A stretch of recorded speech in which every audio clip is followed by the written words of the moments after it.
Muy buenas tardes, bienvenidos al conversatorio de Vivir en el Poblado y Centro Comercial Santa Fe. Nos complace mucho su asistencia a este encuentro con la palabra, en donde lo que buscamos es dialogar, conversar y tener una especie de mirada ante el espejo frente a temas que tienen que ver mucho con nosotros mismos y con el ser humano. Hoy nuestro invitado es el padre Carlos Yepes, una persona que creo yo requiere muy poca presentación, ampliamente conocido por ustedes. Él es el párroco de la iglesia del Sagrado Corazón de Jesús, el llamado Barrio Triste, y también presentador del programa de Televid Al Día con la Iglesia, más otra serie de actividades de las que hablaremos ahora. Padre, bienvenido, ¿cómo está? Muchas gracias, Esteban, y muchas gracias también al Centro Comercial que nos invita. Hablábamos, qué bonito como este tipo de espacios, que no es el tema solamente de compras, el tema de comida, sino el tema de conversar, compartir, abrir espacios humanos y a veces enriquecernos, porque el ser humano maneja, Esteban, como tantas presiones internas, tantas angustias, que necesitamos a veces escucharnos, y qué rico ahora de pronto con la gente, como me dices, en la dinámica, poder escuchar intervenciones, preguntas, aportes de la gente. De manera que felicito al Centro Comercial en ese sentido, y me parece que es un espacio muy valioso, inclusive así en un pasillo, con un entorno muy bonito, de manera que muy agradable. Muchas gracias por las felicitaciones para el Centro Comercial, que yo hago extensivas a Vivir en el Poblado, el periódico en el que trabajamos. Padre, el tema que nos convoca hoy es la fe en el mundo contemporáneo, la fe en el mundo de hoy. Yo voy a hacerle una pregunta sencilla, básica. ¿Qué es la fe? ¿Cómo se define la fe? Probablemente están muy jóvenes y no les tocó conocer al padre Gaspar Astete. Seguramente no nos tocó, ¿cierto? Aprendimos una expresión muy bonita, que hoy sigue teniendo vigencia, pero diríamos puede ser un poco incompleta. Decimos, fe es creer en lo que no vemos porque nos ha sido revelado. ¿Recuerdan al padre Astete? Eso es cierto, y podemos decir es falso. Es cierto porque es creer lo que no vemos, porque nos ha sido revelado, pero es falso porque el mundo de hoy, más allá de una respuesta de tipo doctrinal o conceptual, pide una respuesta de tipo existencial. Podríamos decir en esa línea de respuesta que la fe primero es un regalo de Dios, es un don, y como don hay que pedirlo. El apóstol lo dice, yo creo, pero aumenta mi fe. Y aquellos que querían confiarse a Dios pedían incrementar su fe. Hay que pedirlo como un regalo de Dios. Lo segundo es una tarea de todos los días. Es una tarea de todos los días frente a exigencias, dificultades, pruebas, sufrimientos que todos tenemos en la vida. Uno tiene que hacerse esa pregunta que es muy común. Detrás de esta situación no nos preguntemos un por qué, sino un para qué. Dios me está hablando en esta situación, Dios me está cuestionando, y de alguna manera, ¿qué me quiere enseñar? Tal vez lo que más necesita en la vida, respuestas en fe, son las adversidades.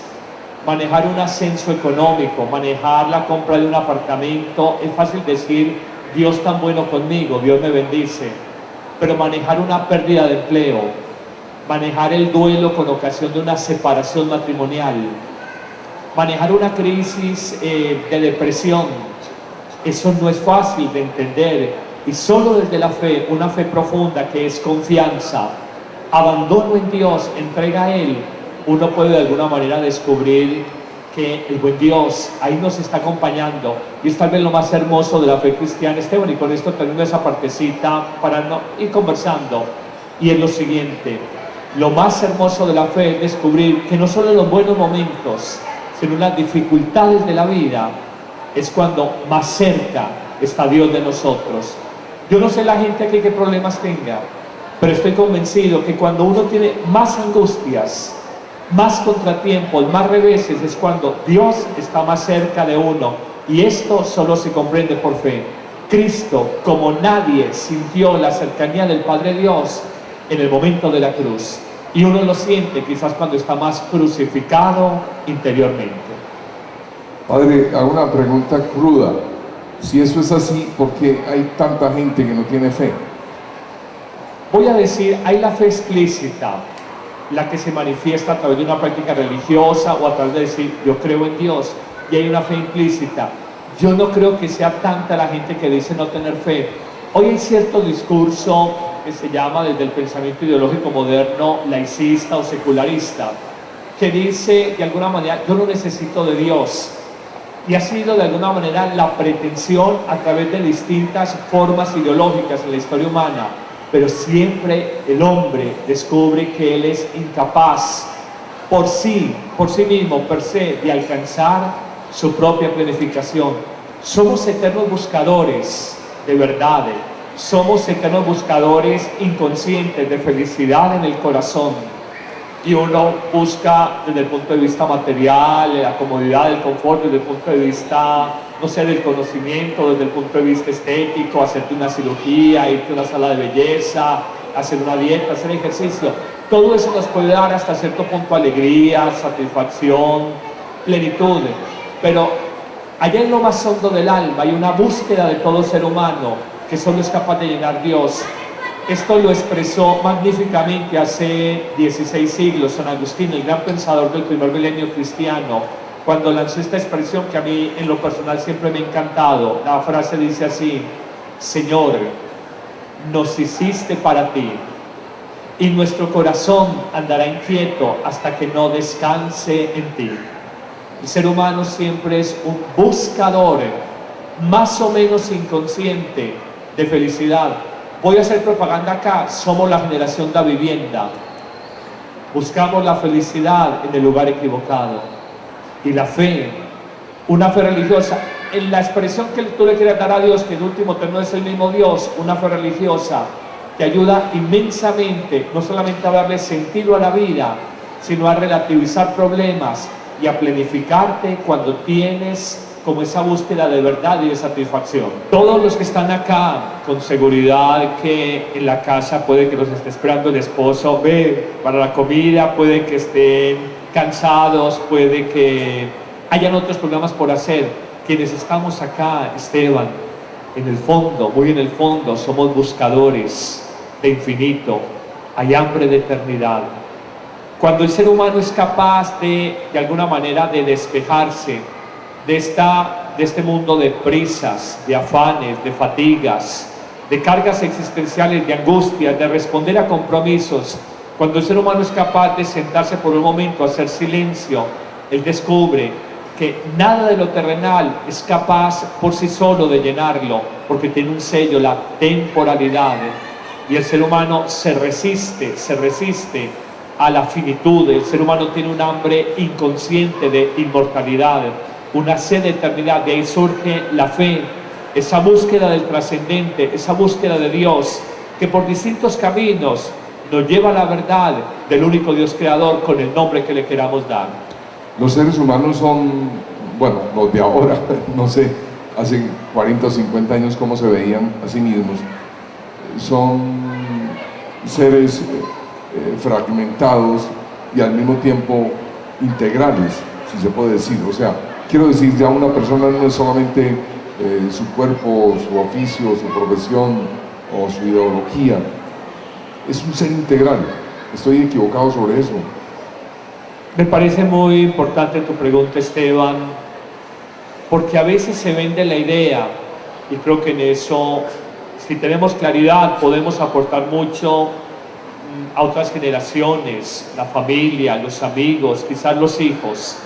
Cuando hoy dicen, desde que yo tenga dinero en el bolsillo, desde que yo tenga un trabajo estable y desde que tenga la posibilidad de darme unas vacaciones, no sé, en Miami, en Europa, una vez al año, lo tengo todo. O sea, hay paradigmas culturales preestablecidos, pero en el fondo descubrimos que el ser humano no es solamente un ser biológico que atiende necesidades del cuerpo, no es solamente un ser psíquico que necesita también cierta tranquilidad, cierta armonía interior. No es solamente un ser sociológico, social, de interrelación, no es solamente un ser político, es un ser religioso. Y cuando, digamos, cierto pensamiento moderno ve al hombre desde su dimensión puramente inmanente u horizontal y se pierde esa dimensión trascendente o vertical, estamos castrando, estamos mutilando, estamos negando esa visión integral del ser humano. Hoy tú eres publicista, me lo decías ahora. Ex publicista. Bueno, es publicista, pero la cara le ayuda, tiene cara de publicista, ¿no? La cara le ayuda. Uno descubre, la publicidad busca llenar mucho como las necesidades materiales, pero hay algo que yo admiro mucho del publicista y del creativo. Busca llenar mucho las necesidades materiales a partir de recurrir a la necesidad existencial más profunda del hombre. Coloco un ejemplo. Yo siempre he admirado la publicidad que hace Coca-Cola, porque invita a la fraternidad, a la comunión, a la amistad, al encuentro humano, a partir de tomarse una gaseosa. O sea, es vender una necesidad simplemente material, pero consultando una necesidad existencial. He admirado profundamente la publicidad de Johnson & Johnson y ese lema que me parece bellísimo, la multinacional de productos para niños. Dice Johnson & Johnson, el lenguaje del amor, y siempre muestran a una mamá acariciando y uno ve la publicidad de la papá y dice, ay, tan linda la mamá, ay, tan lindo el bebecito, y que está vendiendo pañales o cremitas para la colita del bebé. En el fondo hay que descubrir eso.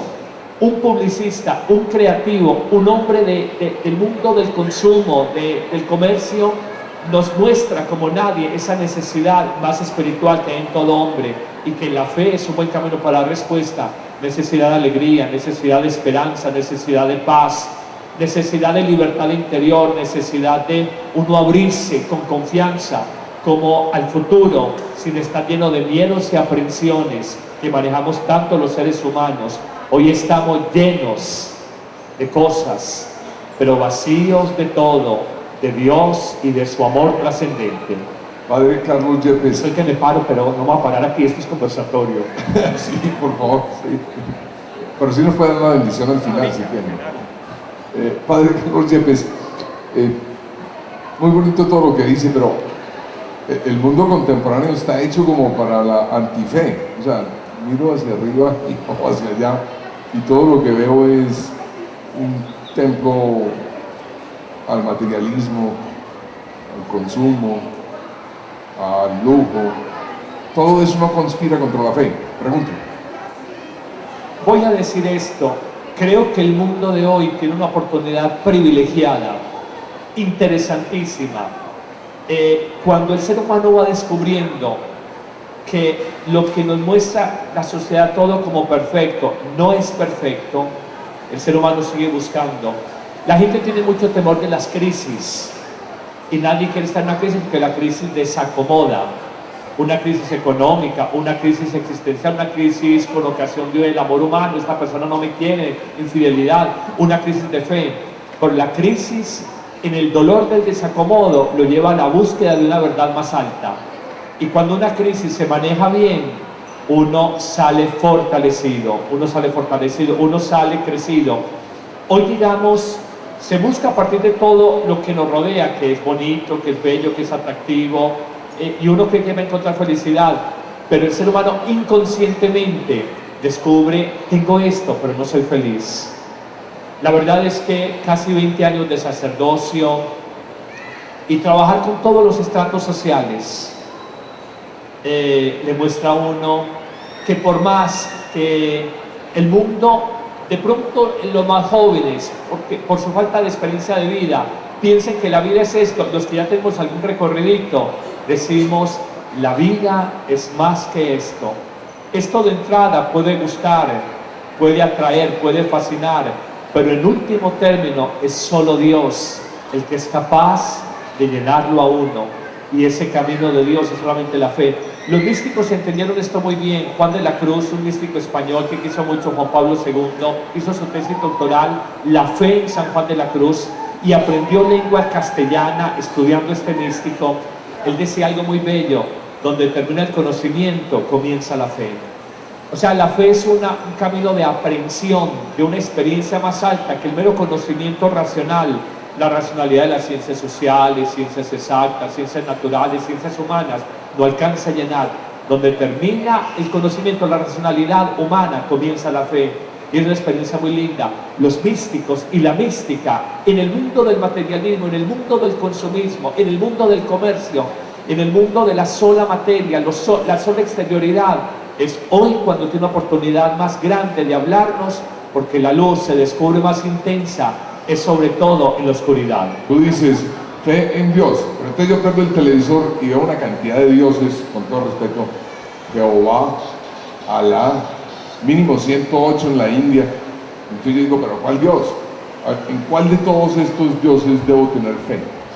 Dios es el mismo por distintos caminos, es el mismo. No, pero perdóneme, Alá no se parece a Jehová. Pero de pronto nos han vendido la idea, miren, quienes conocen el Corán, quienes han leído algo de los salmos sufíes, quienes conocen algo de la mentalidad del mundo islámico, se dan cuenta que allí también se habla de misericordia, se habla de compasión, se habla de familia, se habla de ayuda. Quizás ciertos sectores radicales que hay en el mundo islámico, pero hay en el mundo cristiano también, sectores radicales, y una prensa que no ha comprendido, digamos, el mundo islámico, nos ha dado la idea de fundamentalistas. Créanme, la vida me ha enseñado que si una religión ha pervivido 1400 años, el mundo islámico, no puede ser todo simplemente fantochería o fanatismo. Uno aprende a tener un acercamiento con respeto, y conozco personas, cuando trabajé sobre todo en Bogotá, del mundo islámico, de profundas convicciones, de valores muy cercanas a nosotros. Este Papa que acaba de llegar es de un hombre de un profundo respeto con la gran tradición judía. No tiene parangón. Un libro que escribieron sobre el Papa fue prologado por el gran rabino judío de Buenos Aires, y siendo este ya arzobispo de Buenos Aires y cardenal. Eso no es fácil de entroncar las religiones, pero realmente podemos hablar de tres grandes religiones monoteístas que son la mitad de la humanidad: el islamismo, el cristianismo y el judaísmo. Somos la mitad de la humanidad, y en esas religiones son las religiones abrahámicas, porque descienden del padre Abraham, y en el fondo son religiones monoteístas. Y las búsquedas de religiones místicas asiáticas, la búsqueda de religiones africanas, de tradiciones centenarias que respetamos, en el fondo están buscando como un acercamiento. Yo pienso que la vida, y a veces he sido yo radical y he sido polarizado, pero estas canitas como que ya las que empiezan a aparecer, lo lleva a uno a ser más moderado, a mirar en toda religión hay bondad, y en último término se busca el amor, la compasión y la experiencia de Dios que entra salvando, liberando mi vida personal. Soy un sacerdote católico y hay unas especificidades de la fe cristiana que no tiene ninguna otra religión. Te hablo de tres grandes especificidades de la fe cristiana. La primera, solo el cristianismo, ni el islamismo, ni el judaísmo, ni el budismo, ni el shintoísmo, ni los sikhs, ninguna religión en el mundo tiene esta pretensión. Dios entra al torrente de la historia humana. Por un acto de amor supremo se encarna, la encarnación, lo que celebramos en las fe sencilla de la gente, como la Navidad, Natividad, Nacimiento. Dios entra a la historia humana. Solamente esa pretensión en el cristianismo. Una segunda pretensión: Dios por amor vive en un pedazo de pan, y ese pedazo de pan no es un signo o un símbolo, es la presencia viva de ese Dios amor que nos alimenta espiritualmente en la Eucaristía. Y la tercera especificidad, dicho así de manera muy simple, es la única propuesta religiosa que se debe decir que la síntesis de todos los males humanos, que es la muerte, la síntesis de todos los males humanos, el mayor mal humano, pobreza, enfermedad, el dolor, guerra, todo está sintetizado. La síntesis de todo mal humano es la muerte. El cristianismo tiene esa tercera especificidad y pretensión y audacia. Solo el Dios cristiano dice: he vencido la muerte, ha resucitado. Lo hemos dicho, la resurrección en clave cristiana no es reanimar un cadáver. Si fuera eso, pues el primer resultado hubiera sido Lázaro, hermano de Marta y María en Betania. La resurrección es un morir para nunca más morir. La resurrección es una vida de otra manera. La resurrección no es en la vida eterna, sino que es aquí y ahora. En la fe pascual, yo resucito aquí y ahora, y uno cuando tiene fe lo siente. Ahora en Pascua de Resurrección, yo decía, Dios mío, siento una alegría que me invade, siento como una fuerza interior, te siento tan vivo dentro de mí. Uno experimenta eso en el corazón, uno sabe por qué, pero uno lo experimenta. En mi vida, en muchos peligros que he tenido, yo digo, he visto siempre la mano salvadora de Dios, que me ha liberado de muchas cosas, y uno ve esa presencia, y ustedes lo pueden leer en clave de fe, en sus vidas lo pueden leer en clave de fe. De manera que es muy hermoso, son 3 especificidades. Para aquellos que dicen todas las religiones son iguales, no.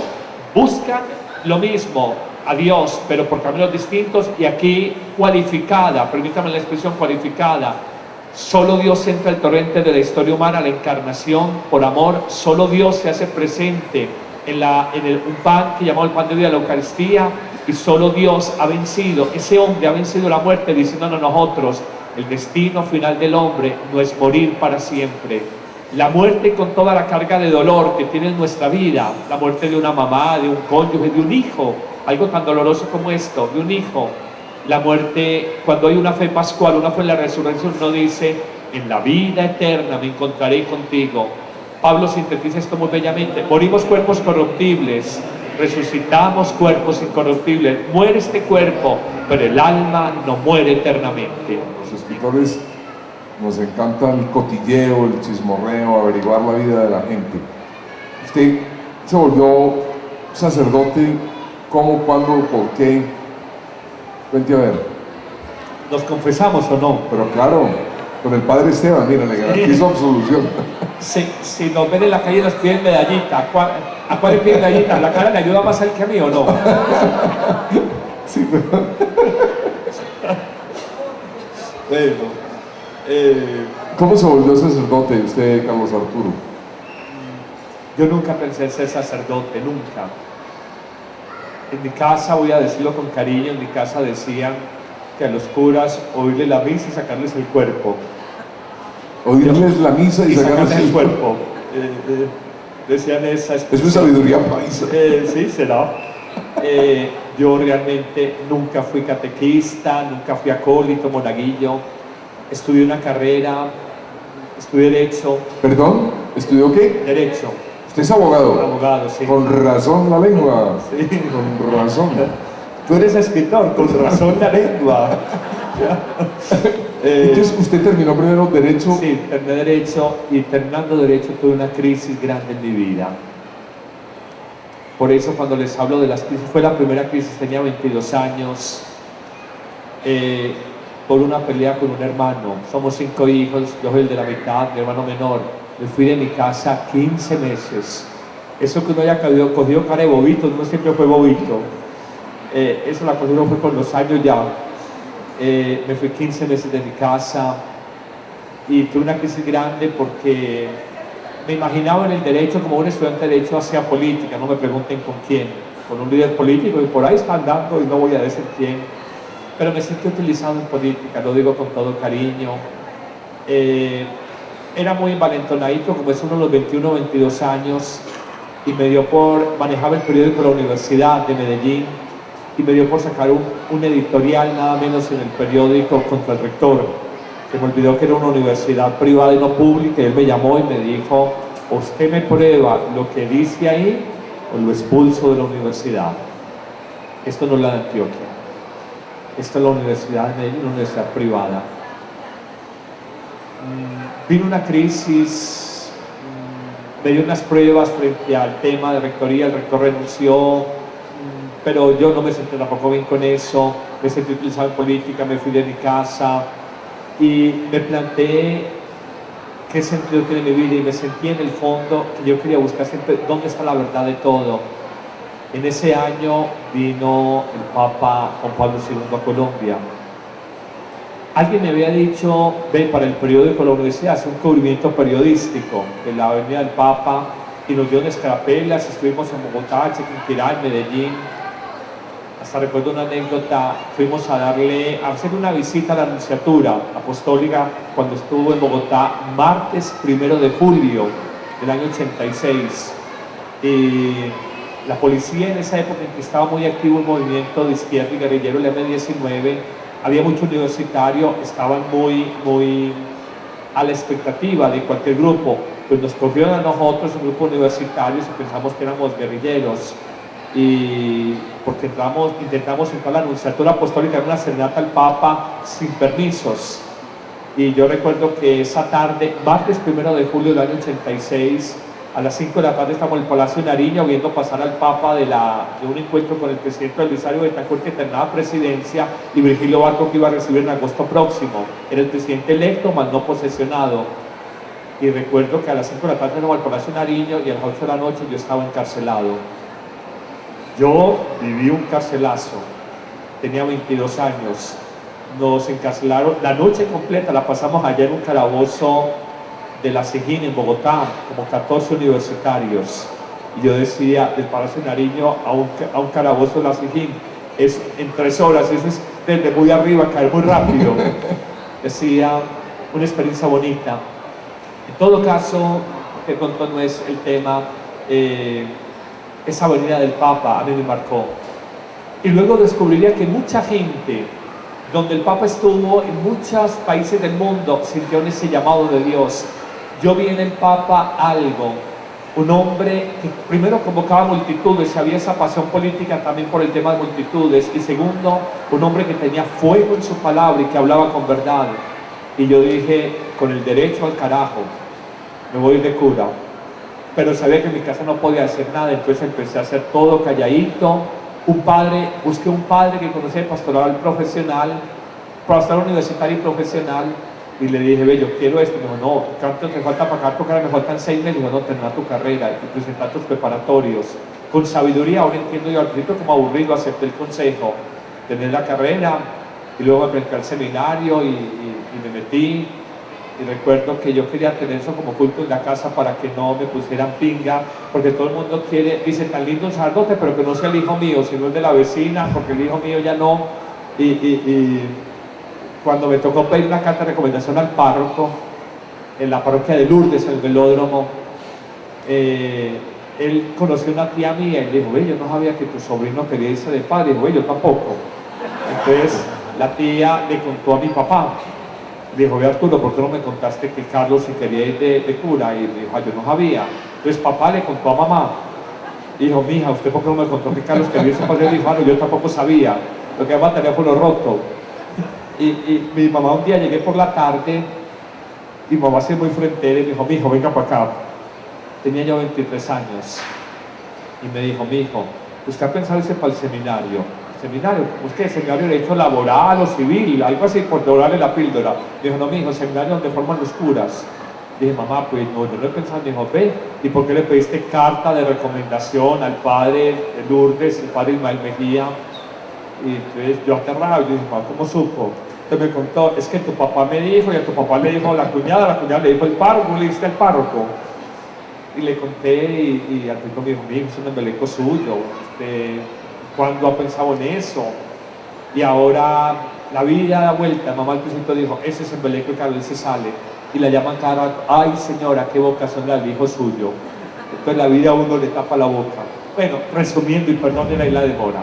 Entonces, se ordenó como sacerdote. Me ordené, va a ser 20 años ahora en diciembre. Ha estado en todas partes, en todo tipo de parroquias. Parroquias en Aranjuez, usted me ayuda. Salvador. Estuvo también con la conferencia episcopal Bogotá, en el área de comunicaciones. Y después hizo algo que a mí me llama mucho la atención. Usted se volvió capellán de la cárcel Bellavista. Ayudaba al capellán de la cárcel, le ayudaba. Realmente no era el capellán, le ayudaba, pero fue un apostolado muy bonito. Y estuve 8 años. 8 años. Y luego se volvió capellán, ahí sí capellán, de la gobernación de Antioquia. Fue el nombramiento del arzobispo. En el 2001 estuve capellán, el gobernador secuestrado y inmolado, Guillermo Gaviria. ¿Cuántos gobernadores han estado bajo el mando del capellán Carlos Arturo? Pues el capellán sirviéndole a los gobernadores, sí, claro. A 4 gobernadores. ¿Cuáles? Guillermo Gaviria, que lo reemplazó Eugenio Prieto, Aníbal Gaviria su hermano y Luis Alfredo Ramos. Y ahora es capellán del municipio de Medellín. De la alcaldía, sí. El capellán con la No, y pone carita pues así. Es muy complicado ser capellán del gobierno. No, sabe que hay algo muy bonito. La gente, el sector público, voy a decir algo, la gente busca mucho de Dios. Lo voy a decir a título con mucha sencillez. Yo lamento no tener más tiempo y más salud, pero es de verdad impresionante la demanda espiritual de esos 4.500 servidores que hay en la alcaldía, en el edificio y en sedes alternas. En el edificio y en sedes alternas. Bueno, son 7.500 en total, pero con EPN, todo el cuento, pero ahí directamente con el municipio, pero hay mucha sed, hay mucha búsqueda de Dios y realmente yo lamento, por tema de salud, no poder dedicar uno más tiempo a ese tema y la gente busca convivencia, retiros espirituales. La gente se impresiona, la gente, por ejemplo, que no está cerca del mundo religioso, se impresiona lo que hoy se busca de Dios. Y la gente busca más que parroquias, buscan sacerdotes o personas que digan, me llega. La gente hace ese desplazamiento de un lugar a otro en la ciudad por ir a un sacerdote porque dicen, este sacerdote me llega. Me llega. ¿Usted me entiende? ¿Es así o no? Mucha gente no va donde un sacerdote de su parroquia, dice, ese padre no me gusta cómo celebra, no me toca el corazón. Se desplazan a otro lugar simplemente buscando alimento espiritual, pero es impresionante. Y vuelvo a decir lo que tú decías, no, la fe no, la gente busca de Dios, y cuando todo esto del mundo, lo que aquí respiramos, lo digo con todo respeto, no nos llena, la gente busca más. Hablando con el arzobispo de Medellín de la época, el señor Alberto decía, Guillermo Gaviria Correa decía, es un hombre atípico, es un gobernante atípico. Fue un hombre que estudió en un colegio de la iglesia, pero realmente vino a tener una experiencia profunda de Dios, conociendo un pastor de una iglesia cristiana en Estados Unidos, un hombre muy importante en la sociedad americana, el doctor Bernard Lafayette. Él es un hombre ahora de 75 años, quizás un poco más. Fue compañero de luchas políticas en su juventud con el líder Martin Luther King, el líder que luchó en el sur de Estados Unidos contra el segregacionismo. A raíz de todo esto, el doctor Lafayette fundó el Instituto Mundial de No Violencia, y el gobernador Guillermo Gaviria conoció en Estados Unidos esta experiencia de no violencia y se enamoró de ella y me decía, yo me reencontré con la fe cristiana y la fe católica porque amo mi iglesia católica a partir del encuentro con un bautista de la iglesia bautista americana. Empieza un conocimiento, digamos, teórico, luego filosófico y finalmente existencial del gobernador. Hay anécdotas muy bonitas donde él me llamaba a su oficina, la oficina del gobernador está en el piso 2, en la Alpujarra, la capillita está en el segundo piso, a través de su secretaria Ruth. Me mandaba a llamar y me decía, llámeme al padre. Cuando entraba me saludaba y me decía, Ruth, no me pase a nadie, quiero sentarme aquí con el padre. Entonces me sentaba en una silla, él se empezaba a pasar por su oficina y me decía, padre, dígame qué dijo Jesucristo sobre la no violencia. Me puse a estudiar y a mirar todo el famoso Sermón del Monte del capítulo 5, 6 y 7 de San Mateo, y el tema que en el mundo, concretamente en la India con Mahatma Gandhi, en Sudáfrica con el tema de la apartheid, en Nelson Mandela, y en Estados Unidos con Martin Luther King, por hablar de tres ejemplos muy vistosos en el mundo, se conocieron. Y Gandhi decía, Cristo me dio la intuición, perdón, Luther King decía, Cristo me dio la intuición y Gandhi me dio el camino, la no violencia. Y realmente en el Sermón del Monte del capítulo 5, 6 y 7 de San Mateo encuentra uno, si te pegan una mejilla, pon la otra, si te piden la túnica, da dos, si te piden caminar legua, camina 2 leguas. Y eso lo complementa muy bien San Pablo en la carta a los Romanos, capítulo 12, versículo final, cuando dice: no te dejes vencer por el mal, vence el mal a fuerza de bien. Yo lo digo, uno ve que es una sociedad polarizada. Ustedes vieron la marcha con el tema de la paz y ustedes ven una sociedad absolutamente polarizada. Unos que marchan a la propuesta de paz, la guerrilla, y otros que dicen definitivamente esto va a ser para impunidad y dicen no. Ven la sociedad venezolana absolutamente polarizada. Ven el tema muy sensible que se tocaba ayer, matrimonio natural, hombre-mujer, otras alternativas de matrimonio. Usted vio la discusión ayer. En muchos aspectos no es una sociedad polarizada, y yo pienso que este gobernador, tal vez es una responsabilidad mía, tuvo una intuición que en algún momento de la historia estas sociedades, y el país la tiene que retomar, y es el tema de la no violencia como un método más allá de bíblico o filosófico.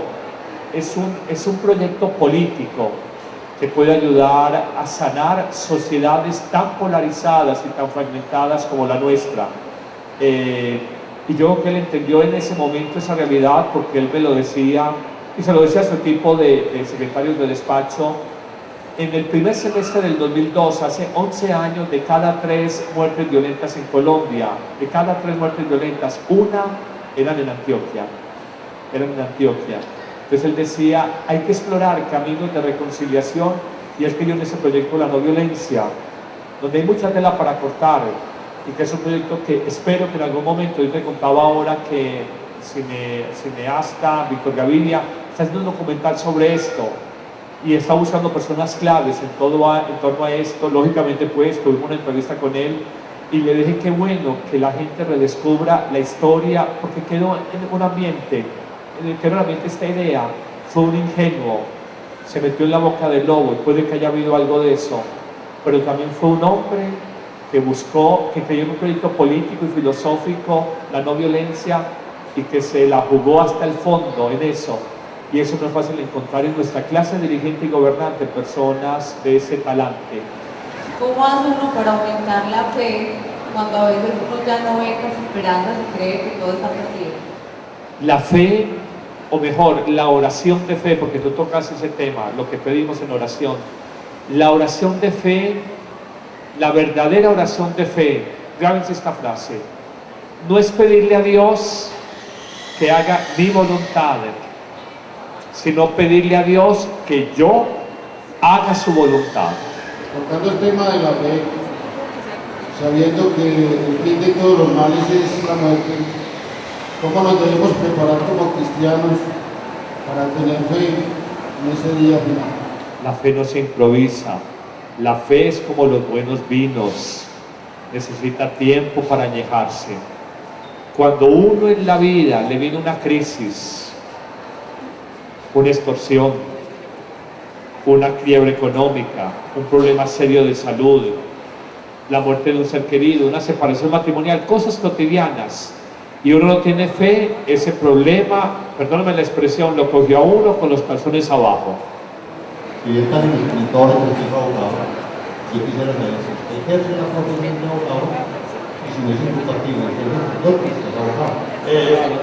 No sé derecho, se me olvidó, nunca lo ejercí, nunca me No lo ejerce actualmente. No, jamás, ni tengo tiempo ni me gusta, y solo le pido a Dios que me dé salud y tiempo para conocer más de mi Dios. Usted es curita, pues, curita no, de tiempo. pero del tiempo completo. Okay. Y yo digo, frente a la experiencia de Dios en la vida, aquí no hay nada en esta tierra que se le asemeje. Cuando uno verdaderamente conoce la experiencia de Dios, no hay nada tan grande como esto. Me contaron el chiste, es un chiste de humor negro. Me dijo, padre, a usted le sale como del fulano que llamó a un abogado, un sacerdote, cuando se iba a morir. Y le dije, ¿por qué? Dijo, no, porque quiero morir como Cristo en medio de los ladrones. Uy, ¿qué es eso? Muy fuerte, ¿cierto? Fuerte.